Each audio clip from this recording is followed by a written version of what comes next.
Good morning, everyone.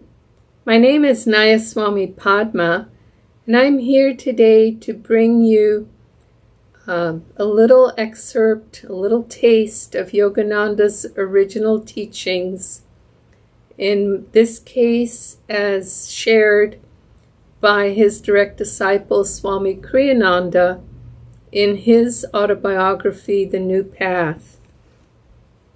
In this chapter that I'm reading from, it's entitled True Teaching is Individual. It's a slightly longer excerpt and not really long, but about 2 paragraphs. So please stay with me. Sometime in February or March 1949, the Master instructed me to stand outside the Hollywood Church after the Sunday morning services and shake hands with people as they left. In his lesson, he states that people exchange magnetism by shaking hands. Thus, what Master wanted me to do was not merely greet people, but act as his channel of blessing to others.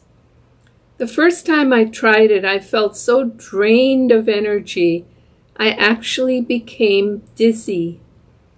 I suppose what happened was that people unconsciously drew from me, and in the consciousness that I was serving as the Master's representative.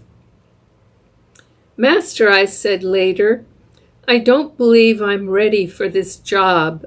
I explained to him what had occurred. That is because you're thinking of yourself, he replied. Think of God, and you will find His energy flowing through you. His suggestion worked. By holding to the thought of God, I discovered that I felt actually more uplifted after shaking hands with the congregation than beforehand. And then he quotes the Master, "When this I shall die," he once wrote in a rhymed couplet, "then shall I know who am I." Well, it sounds pretty simple, but for any of you who have tried to practice this, as I have, you know it's not that simple.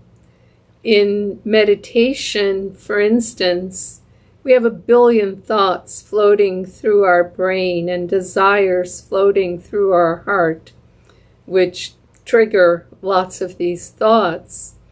And the whole practice of concentration is to gain a one-pointed focus on God alone, just to have that one single thought, God. And it's not easy.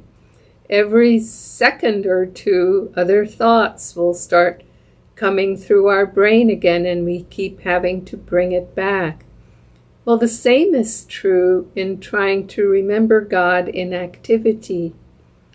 Nishkam Karma is what it's called in the Bhagavad Gita, in the teachings of the East. Action without desire to the fruits of our action, or put another way, practicing the presence of God, one-pointed concentration of God as the doer, which is what Yogananda is explaining here to Swami Kriyananda, seeing God as the doer acting through us.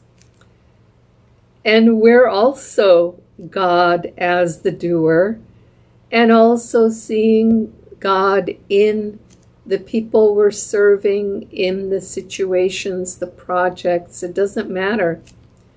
The divine is everywhere, at the center of every atom of creation.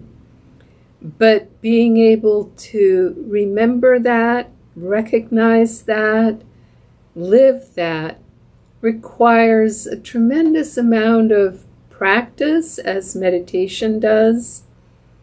Yogananda explains to us that when we're practicing the techniques of meditation, we're literally doing that. We're practicing.